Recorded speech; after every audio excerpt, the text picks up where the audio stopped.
골로새서 4장 7절부터 9절까지입니다. 함께 읽겠습니다. 두기고가 내 사정을 다 너희에게 알려주리니 그는 사랑받는 형제요 신실한 일꾼이요 주 안에서 함께 종이 된 자니라. 내가 그를 특별히 너희에게 보내는 것은 너희로 우리 사정을 알게 하고 너희 마음을 위로하게 하려 함이라. 신실하고 사랑을 받는 형제 오네시모를 함께 보내노니 그는 너희에게서 온 사람이라.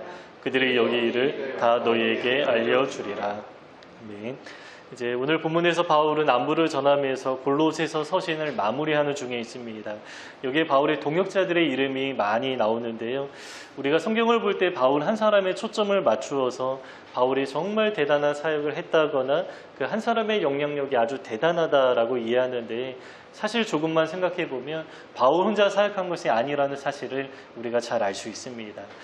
우리가 사도행전을 계속 묵상하고 있는데요. 바울 곁에 굉장히 많은 동역자들이 나오지 않습니까? 아마 이들이 아니었다면 바울이 왕성하게 사역하는데 많은 어려움이 있었을 것입니다. 그러나 성경은 바울 중심으로 기록되어 있기 때문에 동역자들에 관한 이야기가 비교적 적습니다. 그 이름이 성경에 한 번 등장하거나 아니면 곳곳에 조각나 있는 몇 가지 정보들을 가지고 그가 누구인가, 또 그가 어떤 사역을 했는가 조금 추측할 뿐이죠. 그래서 저는 이러한 구조들을 볼 때 많이 궁금해집니다. 이들이 누구이고 어떻게 살았고 어떻게 사역했는지 조금 추적하고 싶은 그런 마음이 드는 것입니다. 특별히 이름이 드러나지 않은 자리에서 충성을 다하는 그런 사람들이 많이 있었는데요. 그 삶을 좀 묵상해 보면 참 많은 감동을 받습니다. 오늘 우리가 봉헌 찬양 부름받아 나선 이 몸 어디든지 가오리다 라고 고백하고, 또 이제 마지막 가사가 이렇습니다. 이름 없이 빛도 없이 감사하며 섬기리다. 우리가 함께 찬양으로 고백했는데 이 고백이 우리의 고백이 되면 좋겠고요. 앞으로도 우리가 이렇게 살아갈 수 있으면 참 좋겠습니다. 그래서 앞으로 몇 주간 골로새서에 나오는 바울의 몇몇 동역자들 이야기를 함께 나누고자 합니다. 그 중에 가장 처음으로 나오는 두 사람이 있는데요. 그 사람이 두기고, 여러분 처음 들어보셨죠? 네, 두기고와 오네시모입니다. 오네시모는 아마 많이 들어보셨을 것 같습니다. 왜냐하면 빌레몬서, 신약에서 굉장히 짧은 한 장으로 구성되어 있는 서신이죠. 빌레몬서 때문에 조금 알려져 있습니다. 그런데 두기고는 우리에게 조금 생소한 인물입니다. 그러나 제가 볼 때 당시 초기 기독교 세계 안에서 두기고가 오네시모보다 훨씬 더 많이 알려진 인물이었을 것입니다. 이 이야기는 조금 나중에 하도록 하겠습니다. 바울이 안부를 전하는데요. 나와 함께 있는 몇몇 동역자들이 너희에게 안부를 전한다라고 합니다. 여기에 두기고와 오네시모가 가장 먼저 나오는 것입니다. 이 두 사람이 이제 맡은 역할이 있는데요. 골로새 교회에 편지를 전달하는 역할을 감당하게 됩니다. 이 바울은 골로새 교회에 두 통의 편지를 보냈습니다. 골로새서와 빌레몬서입니다. 이 골로새서는 조금 공적인 서신이었고요. 빌레몬서는 이제 개인이 개인에게 보내는 개인적인 좀 사적인 이야기를 하는 서신이죠. 두 통을 함께 보내는 이유가 있는데요. 이 빌레몬서는 빌레몬이라는 사람에게 전하는 것인데, 빌레몬이 누구입니까? 골로새 교회는 여러 가정교회로 이루어져 있었는데 하나의 가정교회를 담당하던 지도자였기 때문입니다. 그러니까 같은 지역이니까 이제 두 통을 함께 보내는 것입니다. 그래서 두기고와 오네시모가 각각 한 통씩 전달하는 역할을 감당하게 되었습니다. 그러면서 바울이 이제 두 인물을 소개하는데, 성도들, 골로새 교회 성도들이 이 두 사람을 몰라서 소개하는 것이 아닙니다. 바울 나에게 이들이 어떠한 사람인가, 나에게 어떠한 존재인가에 대해서 이야기를 하는 것이죠. 그런데 재미있는 것은요, 제가 지금 두 사람을 묶어서 설교하지 않습니까? 바울이 두 사람을 똑같이 소개하고 있습니다. 우리 7절을 보시면 두기고에 대해서는 사랑받는 형제요 신실한 일꾼이다 라고 하는데요. 우리 9절을 잠깐 보실까요? 9절에서는 오네시모를 말하는데 신실하고 사랑받는 형제라고 말합니다. 이 순서만 바뀌었지 두 사람이 참 비슷하다, 이러한 식으로 설명하는 것입니다. 그러나 사실 두 사람이 비슷하거나 대등하게 여길 만한 그러한 사람은 아닙니다. 두기고와 오네시모는 결코 비교의 대상이 될 수 없습니다. 그런데 바울이 똑같이 소개하는데 아마 바울의 마음 가운데 오네시모가 두기고와 같이 되기를 원하는 마음이 있었던 것 같습니다. 먼저는 두기고에 관한 이야기를 하려고 하는데요. 8절에서 그를 특별히 보낸다라고 하면서 가장 처음 소개합니다. 가장 중요한 사람이었기 때문에 가장 먼저 언급하면서 특별히라고 말씀하죠. 그러면 두기고가 왜 특별한 사람입니까? 제가 성경을 찾아보니까 그의 이름이 많이 나오진 않습니다. 신약에 총 5번밖에 등장하지 않는데 오늘 본문은 포함해서 5번입니다. 그런데 그 내용을 보면 초기 기독교 세계 안에서 정말 잘 알려진 사람이다. 이 사실을 확인하게 되고요. 그뿐만 아니라 아주 신실하게 성실하게 사역했다. 이 사실을 확인하게 됩니다. 그는 에베소 사람 이렇게 소개를 합니다. 근데 에베소 사람이라고 하면 그가 바울과 어떻게 만나게 되었을지 우리가 충분히 예상하게 되지 않겠습니까? 바울이 3차 전도 여행을 할 때에 바울이 에베소에 3년간 머무르게 되었는데 아마 이곳에서 만난 제자였을 것입니다. 잘 아시는 것처럼 에베소에서는 제자 양성하는 일에 초점을 맞추어서 꽤 많은 제자들을 양성하게 되었는데 아마 그 중에 두드러진 열매였을 것입니다. 성경에 나온 몇 가지 그 정보를 가지고 제가 그 행적을 좀 간단하게 말씀을 드리면요. 가장 처음에 그의 이름이 등장할 때에는 3차 전도 여행을 마치고 바울이 예루살렘에 들어갈 때 그의 이름이 나옵니다. 우리 지난주 사도행전 큐티 본문이 바로 그 내용이었죠. 바울이 예루살렘으로 들어가는데 굉장히 위험한 상황이었습니다. 모든 사람이 결박과 환란이 기다리고 있다라고 하면서 바울을 말립니다. 그럼에도 바울이 예루살렘으로 들어갔는데 여기에 바울만 들어간 것이 아니죠. 바울과 함께 동역했던 8명의 사람이 함께 들어갑니다. 이 8명의 사람은 이방인 교회 대표자들이었는데 그 중에 에베소 교회 대표자 2명이 나오는데 그 2명 중에 1명이 바로 두기고입니다. 그러니까 에베소 사역의 그 대표할 만한 열매 중 1명이 바로 그 사람이다. 이렇게 알 수 있는 것이죠. 그런데 바울과 동행하는 그 길이 얼마나 험합니까? 바울이 죽기를 각오하고 예루살렘으로 들어가는데 여기에 두기고가 동행했다면 그 또한 바울과 같은 마음으로 예루살렘에 들어갔을 것입니다. 그래서 두기고는 생명 걸고 하나님 앞에 헌신되어 있는 사람 이렇게 설명할 수 있습니다. 그뿐만이 아닙니다. 이제 바울이 예루살렘에 들어간 이후에 이제 결박된 상태로 2년간 머무르다가 로마로 들어가게 되죠. 이제 로마로 들어갈 때에도 죄수의 신분으로 로마로 들어가기 때문에 로마에 들어갔을 때 당장 바로 어떻게 됩니까? 가택 연금을 당하게 되죠. 그 감옥은 아니었지만 집 밖으로 나올 수 없는 그런 상황이 되어버린 것입니다.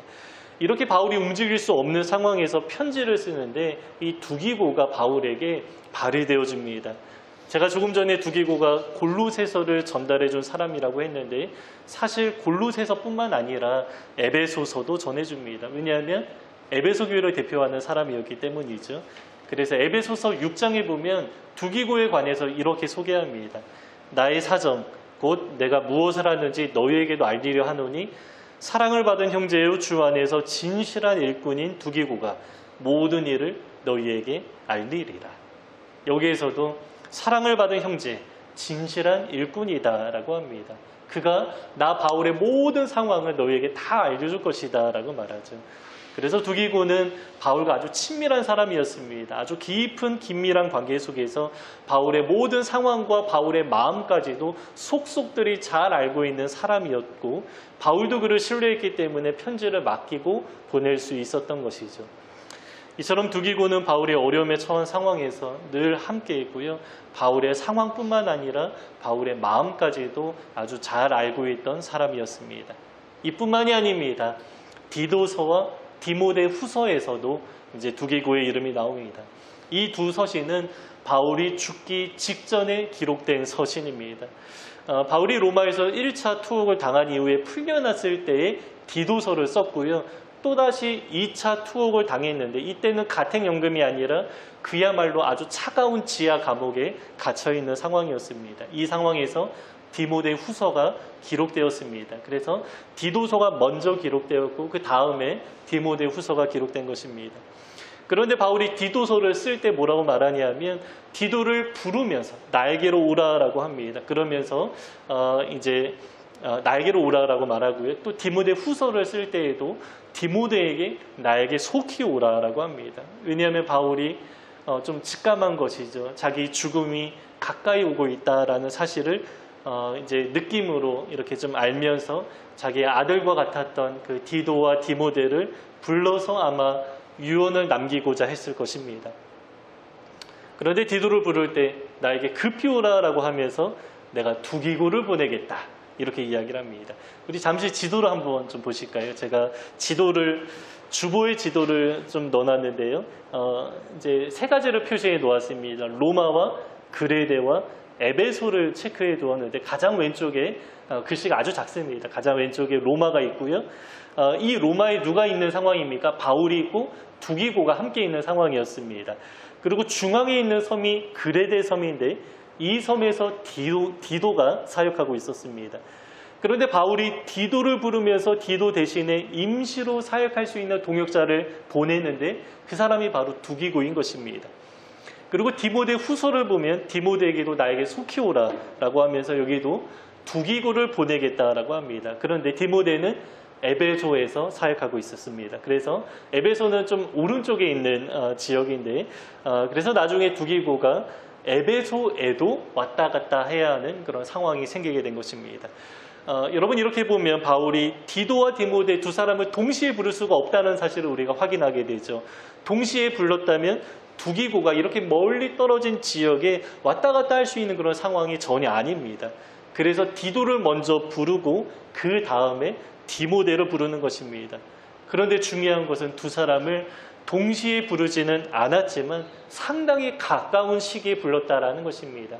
두 서신의 간격이 짧게는 1, 2년이고요. 조금 길게 잡아도 3, 4년 정도입니다.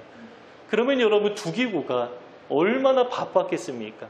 바울이 디도를 부를 때 두기고는 그레데 섬에 가야 했습니다. 그곳에서 스페어 타이어처럼 임시로 열심히 사역하다가 디도가 다시 돌아오면 두기고는 다시 로마에 있는 바울에게로 가야 하는 상황입니다. 그리고 얼마 지나지 않아서 디모데를 부르는데 두기고가 다시 에베소까지 가야 합니다. 그리고 잠시 에베소 교회를 담당하다가 디모데가 돌아오면 두기고는 다시 로마에 있는 바울까지 가야 하는 것입니다. 여러분 이게 얼마나 번거롭고 힘든 일입니까? 그런데 이 사역을 정말로 잘 감당했던 사람이 바로 두기고였습니다. 왔다 갔다 너무나 힘들고 번거로운 일이었기 때문에 한 지역은 다른 사람을 보낼 수도 있지 않겠습니까? 그런데 바울은 굳이 두기고 한 사람을 보냅니다. 그만큼 충성되고요. 그만큼 믿을 만한 사람이었다. 이 사실을 우리가 확인하게 되는 것이죠. 바울의 사역의 범위가 굉장히 넓은데요. 여러분 이렇게 사역할 수 있었던 이유가 무엇입니까? 두기고와 같은 신실한 동역자가 함께 있었기 때문입니다. 동해 번쩍 서해 번쩍하던 바울의 발이 되어서 로마 세계 곳곳에 두기고가 등장합니다.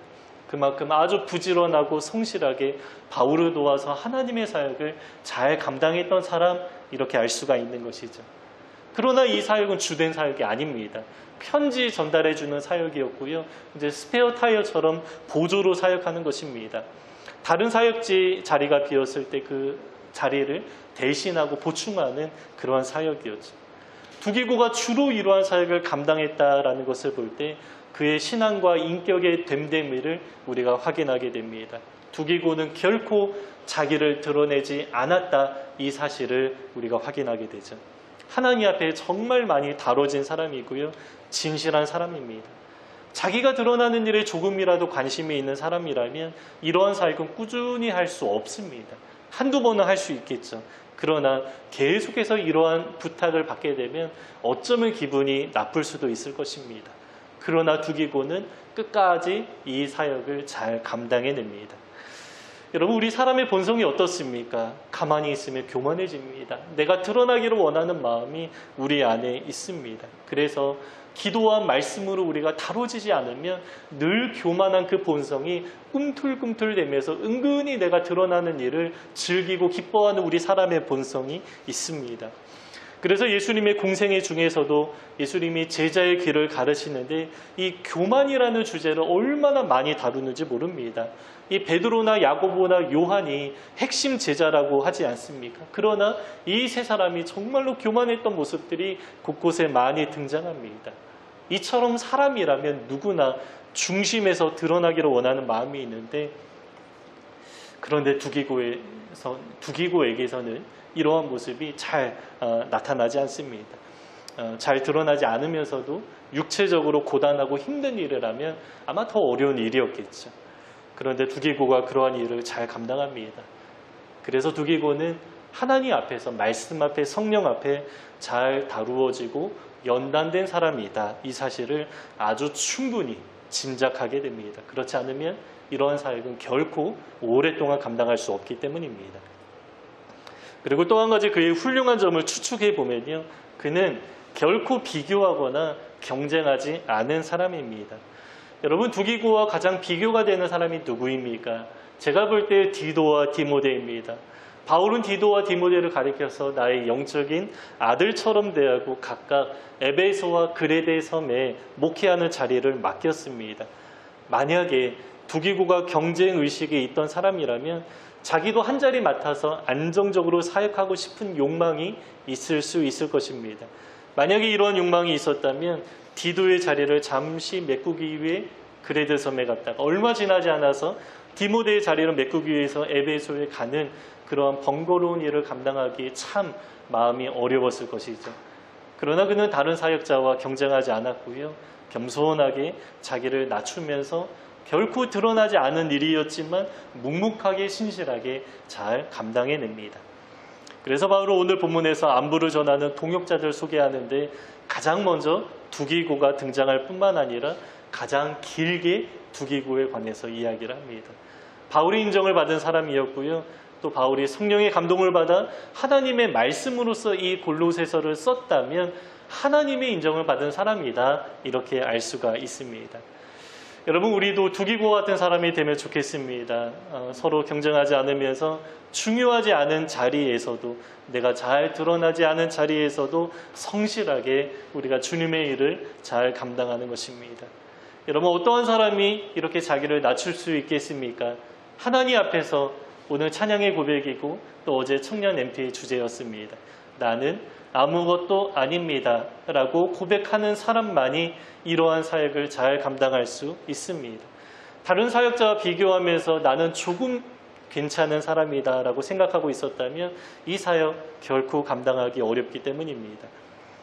그런데요, 이어서 오네시모 이야기를 하려고 하는데 오네시모가 두기고와 아주 비슷합니다. 제가 서론에서 이 두기고와 오네시모가 비슷하다라고 했고, 성경에 사랑받는 신실한 형제 똑같이 기록되어 있는데, 제가 볼 때 지금 이 시점에서 두기고와 오네시모가 대등한 수준이다 이렇게 말하기보다 조금 정확하게 말하면 두기고는 지금까지 그렇게 살아온 사람이었고요, 오네시모는 앞으로 그렇게 살아갈 수밖에 없는, 또 그렇게 살아가길 기대하게 만드는 그런 사람이다 이렇게 말할 수 있습니다.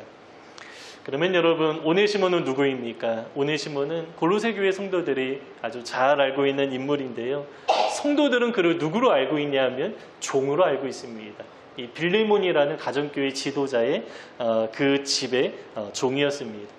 그런데 어느 날 오네시모가 빌레몬의 돈을 훔쳐서 달아났다가 로마 감옥에 갇히게 되었는데 하필 이곳에서 바울을 만나게 되었죠. 하나님의 아주 선한 특별한 섭리 가운데 인도하심을 받은 것입니다. 그래서 바울을 통해서 회심하게 되었고요, 그가 하나님 앞에 헌신하게 되었습니다.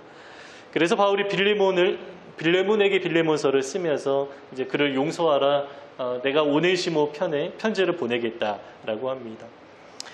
그런데 골로새서 오늘 본문에서도 골로새서를 보내면서 오네시모도 함께 보내겠다라고 하죠. 이 빌레몬서는요, 오네시모와 관련된 이야기로 가득 차 있는 서신서인데 이거는 개인적으로 보내는 서신입니다. 그러나 골로새서는 공적으로 모든 성도에게 보내는 편지인데 공식적인 편지에는 오네시모의 그 잘못이나 치부를 드러내지 않습니다. 언급하지 않을 뿐만 아니라 이 오네시모를 굉장히 치켜 세우면서 칭찬합니다. 그러니까 교회 공동체 안에서 그를 세워주기 원하는 바울의 마음이 오늘 골로새서 본문에 잘 표현되어 있다는 것입니다. 그런데 얼마나 그를 한껏 치켜 세웁니까? 마치 두기고에게 사용했던 똑같은 표현을 사용하면서 두기고의 수준에 이른 것처럼 인정하고 칭찬해 주는 것입니다. 그러나 사실 오네시모의 입장이 어떻습니까? 정말로 죄송한 마음으로 고개를 푹 숙이고 돌아가야 하는, 마치 그 탕자처럼 그렇게 돌아가야 하는 그런 상황입니다. 그래서 오네시모의 마음 가운데 아마 두려움도 많았을 것입니다. 왜냐하면 당시 로마 사회에서는 도망간 노예를 다시 잡았을 때에 다른 종들의 본보기가 되기 위해서 아주 엄하게 다스렸다라고 합니다. 다른 종들이 두려움을 느낄 정도로 굉장히 엄한 매로 다스리거나 심지어 죽이는 일까지 있었다라고 합니다. 물론 빌레몬은 이제 교회 지도자였기 때문에 그렇게까지는 안 했겠지만 어쨌든 오네시모 입장이 어떻습니까? 정말 면목이 없습니다. 고개를 푹 숙이고 두려움 가운데 정말 긴장된 상태로 다시 돌아가야 하는 그런 상황입니다. 그런데 빌레몬서를 보면 이 권위가 있는 바울이 오네시모를 세워주면서 자기 이렇게 말합니다. 그가 이제 돈을 훔쳐서 돌아갔는데 내가 그 모든 대가를 대신 다 치르겠다라고 하면서 그를 용서해 주어라. 그리고 그를 형제로 대하라라고 합니다. 왜냐하면 그가 복음을 듣고 변화되었기 때문입니다.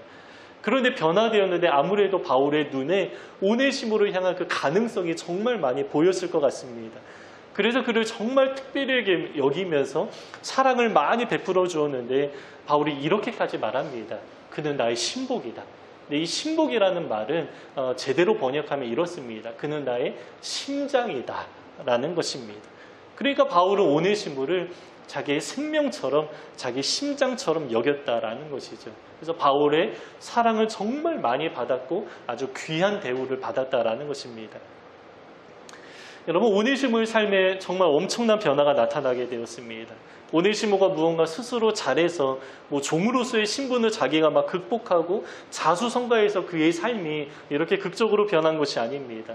오네시모가 한 것은 잘못한 것뿐입니다. 또 잘못에 대한 대가도 오네시모가 스스로 치러야 하는 상황입니다. 그런데 지금 오네시모가 어떠한 모습으로 돌아갑니까? 바울이 모든 대가를 다 치러주면서 오네시모를 향해서 나의 심장이다, 그를 받아주어라, 용서하라, 이러한 메시지를 가지고 돌아가게 되는 것입니다. 그래서 골로새 교회 성도들 입장에서는 그를 종으로 알고 있었지만 이제는 정말 신실한 형제가 되었다, 그리고 나의 사랑을 많이 받은 형제다, 이러한 소개를 받게 됩니다. 얼마나 민망합니까? 또 얼마나 죄송합니까? 또 얼마나 감격스러운 마음이 있었겠습니까? 나 같은 사람이 이러한 대우를 받다니, 내가 어떻게 이러한 자리에 오게 되었지? 나는 잘못한 것밖에 없는데. 여러분, 이러한 생각이 들지 않겠습니까? 하나님의 은혜가 오네시모의 삶에 정말 극적으로 나타나게 된 것이죠. 주인의 돈을 훔쳐서 도망간 나인데 내가 어떻게 형제로 받아지게 되었고 내가 어떻게 하나님의 일에 동참하게 되었지? 이러한 생각과 감격이 아마 오네시모의 마음 가운데 물밀듯이 아마 밀려왔을 것입니다. 게다가 오네시모가 골로새 교회로 다시 돌아가는 길에 누구와 동행합니까? 바로 두기고와 동행합니다. 육지로 걸어갈 때요, 로마에서 골로새까지 약 2달 정도 걸리는 거리입니다. 그래서 짧지 않은 기간 동안에 오네시모는 두기고와 동행하는데 얼마나 많은 영향을 받았을까요? 훌륭한 신앙과 인격을 갖추고 있었던 그 두기고와 동행하면서 그가 지금까지 살아온 이야기도 아마 많이 들었겠죠. 그러면서 오네시모는 두기고의 좋은 영향을 아마 많이 받았을 것이고 그 영향을 많이 받으면서 아마 이제 여러 가지 결심을 하지 않았을까요? 나도 두기고처럼 살아야지, 아마 이러한 생각을 많이 하게 되었을 것입니다. 특별히 두기고가 작은 일에 충성하고 이 번거롭고 굳은 일에 묵묵하게 순종하는데 이 태도를 잘 배우게 되었을 것입니다. 저는 개인적으로 바울이 이것을 의도했다라고 생각합니다. 오네시모가 두기고의 영향을 많이 받을 수 있는 상황을 마련해 주었던 것입니다. 그리고 두기고에게는 아마 개인적으로 이렇게 당부했겠죠. 오네시모를 두기고 당신에게 붙여주는 이러이러한 이유가 있습니다 라고 하면서 그를 잘 부탁한다, 이러한 이야기도 아마 했을 것입니다. 여러분, 우리도 서로에게 이러한 관계가 되면 좋겠습니다. 잠언 27장 17절에는 철이 철을 날카롭게 하는 것 같이 사람의 그의 친구의 얼굴을 빛나게 하느니라, 이러한 말씀이 있습니다. 서로가 서로를 잘 빛나게 한다라는 표현입니다. 물론 이 두기고와 오네시모는 대등한 관계는 아니었지만 우리가 때로 두기고와 같은 입장에 설 때도 있고요. 때로 오네시모 입장에서 서로의 모습을 통해서 배우게 되는 경우도 있습니다. 어떠한 입장에 서든지 우리가 서로에게 유익을 주고 잘 배우는 존재로 서게 되면 참 좋겠습니다. 여러분, 그 유익이 무엇입니까? 이 두 사람에게서 충분히 짐작할 수 있는 공통된 고백이 있다라고 했습니다. 그것이 바로 나는 아무것도 아닙니다. 이 고백을 드리게 되는 것입니다. 두기고가 번거롭고 힘든 일에도 불평하지 않고 헌신한 이유가 있습니다. 자기가 드러나지 않아도 맡겨진 일에 순종하고 헌신했던 이유는 바로 이 고백입니다. 나는 아무것도 아닙니다. 이 고백이 두기고의 인생 가운데 살아있었기 때문입니다. 그리고 오네시모는 본문의 시점에서 이 고백을 들을 수밖에 없습니다. 나 같은 사람을 사랑하시고 구원하시고 사용하시는 그 하나님의 은혜를 생각할 때마다 감격의 고백을 드릴 수밖에 없을 것입니다. 나는 아무것도 아니지만 오직 하나님의 은혜로, 정말로 전적인 하나님의 은혜로 내가 지금 이 자리에 서 있습니다. 이렇게 고백하면서 아마 편지를 전달하는 사역을 잘 감당했을 것입니다. 오늘 우리에게도 이런 고백이 잘 드러나면 좋겠습니다. 우리는 아무것도 아닙니다. 오직 하나님의 은혜로만 서 있습니다. 그 은혜의 고백이 오늘 우리 안에 다시 회복되고요. 다시 살아나시기를 주님의 이름으로 축복합니다. 우리 7절부터 9절까지 다시 한번 읽고 오늘 설교 마치겠습니다. 우리 함께 읽겠습니다. 두기고가 내 사정을 다 너희에게 알려주리니 그는 사랑받는 형제요 신실한 일꾼이요 주 안에서 함께 종이 된 자니라. 내가 그를 특별히 너희에게 보내는 것은 너희로 우리 사정을 알게 하고 너희 마음을 위로하게 하려 함이라. 신실하고 사랑을 받는 형제 오네시모를 함께 보내노니 그는 너희에게서 온 사람이라. 그들이 여기 일을 다 너희에게 알려주리라.